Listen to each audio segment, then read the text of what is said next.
ये आपका स्वागत है। मैं विवेक बिंद्रा, मोटिवेशन स्पीकर और बिजनेस कोच। थोड़ी एनर्जी तेज है। आज बात करूंगा सरदार मिल्खा सिंह की। इस वीडियो के बाद जिंदगी में आपका फोकस कभी घटेगा नहीं। याद रखिए, सरदार मिल्खा सिंह कोई रेस में तेज नहीं थे और भागते तेज नहीं थे। उनकी सफलता का कारण था उनके पास ना हर बार कोई ना कोई गोल था।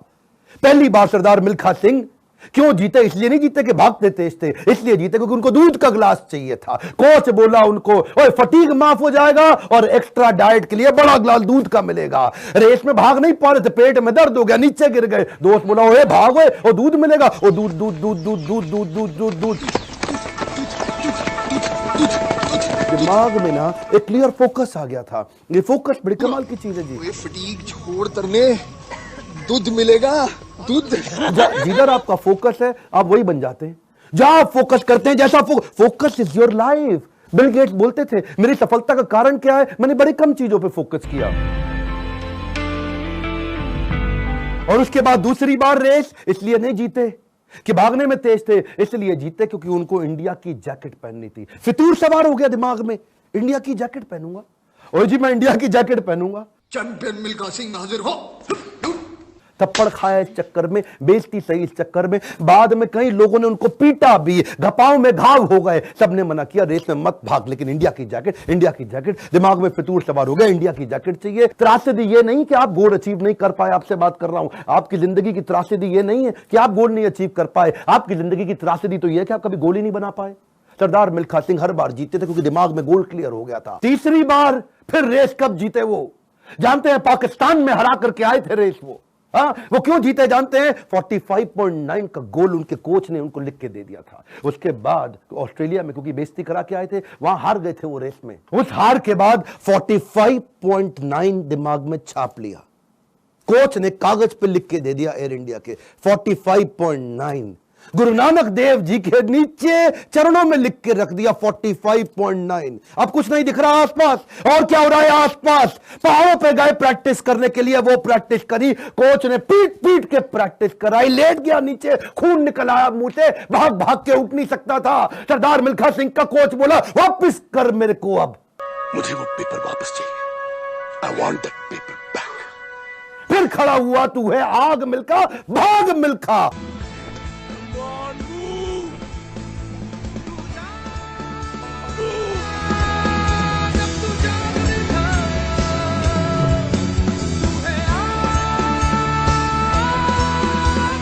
मेरा आपसे क्वेश्चन है, आपका 45.9 क्या है?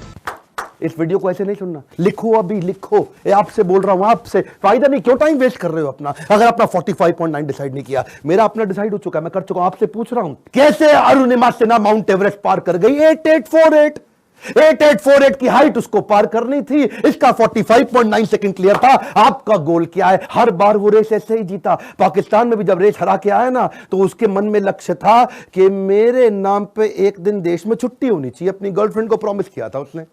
तू देखना बीरो, एक दिन तेरे मिल्खा के नाम पे भी छुट्टी होगी। वो गोल क्लियर हो गया ना दिमाग में, है जी। पाकिस्तान में जाकर के हरा करके आया, और ऐसा हराया, फ्लाइंग सिख का नाम पड़ा उसका। अब मिल्खा सिंह का दूसरा लेसन पकड़ते हैं, आइडेंटिफिकेशन ऑफ डिस्ट्रैक्शन। ऑस्ट्रेलिया में प्री क्वालिफाइंग रेस में हार गया था। जानते हैं क्यों? क्योंकि ऑस्ट्रेलिया पहली बार गया था, गोरी गोरी मेमे देखी थी, डिस्ट्रैक्शन हो गया। उसको शाम को पार्टी में ले गए और वहां पे गाना गाने लगे, वुलमुल वुलमुल वॉन्डर, वुलमुल वुलमुल ओए।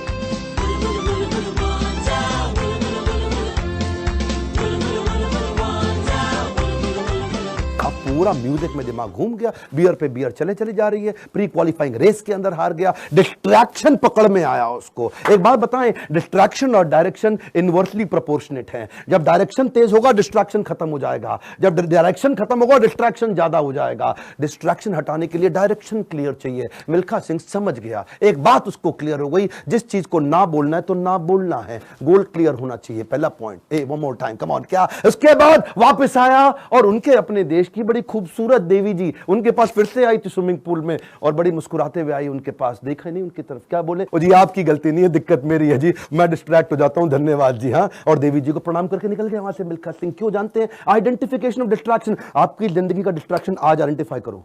इस वीडियो को देख के टाइम वेस्ट नहीं करना, लिखना है। लिखिए, कम ऑन आपसे बोल रहा हूं, आज लिख लो डिस्ट्रैक्शन क्या है। आज बड़ा डिसीजन लेना है आपको। अपने नो सोशल मीडिया रिचुअल्स बना लो।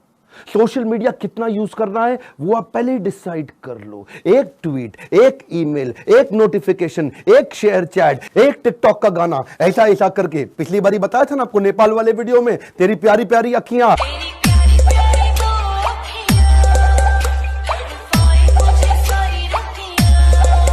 उसी चक्कर में कई घंटों निकल गए, हाथ से पूरा टाइम छीन करके ले जाएगा आपका वो डिस्ट्रैक्शन। इस डिस्ट्रैक्शन को आइडेंटिफाई करो, अपने आप को डिसिप्लिन बिल्ड करने के लिए नियम बना लो, कुछ नियम बना लो। सोशल मीडिया दिन में केवल 15 मिनट, शाम को 8 बजे के बाद मोबाइल कभी छूंगा ही नहीं, सुबह 9 बजे से पहले केवल अपने ऊपर काम करूंगा, अपने आप को ट्रेन करूंगा, मोबाइल को टच भी नहीं करने वाला। आप मोबाइल को लेकर के डीएनडी लगा दो, डू नॉट डिस्टर्ब लगा दो, एयरप्लेन मोड का डिसिप्लिन ले आओ, एयरप्लेन मोड को प्रैक्टिस करो। दिन में कोशिश करो 24 में से 16 घंटे एयरप्लेन मोड।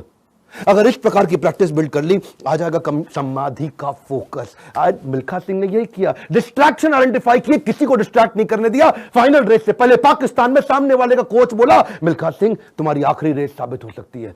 क्या बोला मिल्खा सिंह? दौड़ूंगा भी वैसे ही। मिल्खा सिंह, ये आपकी जिंदगी की आखिरी रेस साबित हो सकती है। दौड़ूंगा भी वैसे ही। बिल्कुल डिस्ट्रैक्ट नहीं हुआ। उन्होंने सो कई बार डिस्करेज किया, डिस्ट्रैक्ट नहीं हुआ। अब ना लड़कियों से डिस्ट्रैक्ट हुआ, ना ओपोनेंट से डिस्ट्रैक्ट हुआ, भयंकर फोकस, जीत गया। तीसरा रूल मिल्खा सिंह का, रेज योर स्टैंडर्ड। एक कम ऑन, क्या तीसरा लेसन? Raise your standard. पहले मिल्खा सिंह जब रेस के लिए भागता था, बनियान निचोड़ता था मग्गे में, बाद में बनियान निचोड़ने लगा बाल्टी में। इतना पसीना निकाल दूंगा कि बाल्टी में निचोड़ूंगा। बदल दिया जी, मग्गे से पहुंच गया बाल्टी। Raise your standard. आप आज जो भी कर रहे हैं, come on, keep improving yourself. Prove नहीं करना है, इंप्रूव करना है। Continuous improvement. कम ऑन, क्या continuous improvement? Regular practice, solid discipline. कोई भी लक्ष्य इंसान के प्रयासों से बड़ा नहीं है। हारा तो वो है जो इंसान कभी लड़ा नहीं है। लड़ना पड़ेगा आपको। कपिल देव कहते थे सुबह 4 बजे उठने का टाइम नहीं है, स्टेडियम पे होने का है। कमान, क्या सुबह 4 बजे उठने का टाइम नहीं है, स्टेडियम पे होने का है। लर्निंग बहुत बड़ी है। मिल्खा सिंह ने स्टैंडर्ड अपना ऊपर कर लिया, अपना स्टैंडर्ड चेंज किया। आपको भी स्टैंडर्ड चेंज करना पड़ेगा। वो ब्रूस ली कहता था, मुझे उससे डर नहीं लगता जो 10,000 तरीके से किक चलाता है, लात मारता है। मुझे डर उससे लगता है जो एक किक को 10,000 बार प्रैक्टिस कर लेता है। उसकी किक जब पड़ेगी तो मैं गिर जाऊंगा। अरे आपको प्रयास करना है, या आप ही को करना है, कोई आपकी मदद नहीं करेगा। क्यों भरोसा करता है गैरों पर, जब चलना है तुझको अपने ही पैरों पर। और एक बोनस लेसन सरदार मिल्खा सिंह की लाइफ से और सुन लीजिए। आखिरी तक सरदार मिल्खा सिंह, याद है मूवी के अंदर आर्मी में पवन मल्होत्रा सरदार जी जो बने थे, उनके वो कोच को आखिरी तक छोड़ा नहीं उन्होंने। आखिरी तक उस कोच को अपने साथ चलाए रखे। सब पीठ पर आपकी थपकी है और टूई पे लात का नतीजा है गुरुजी।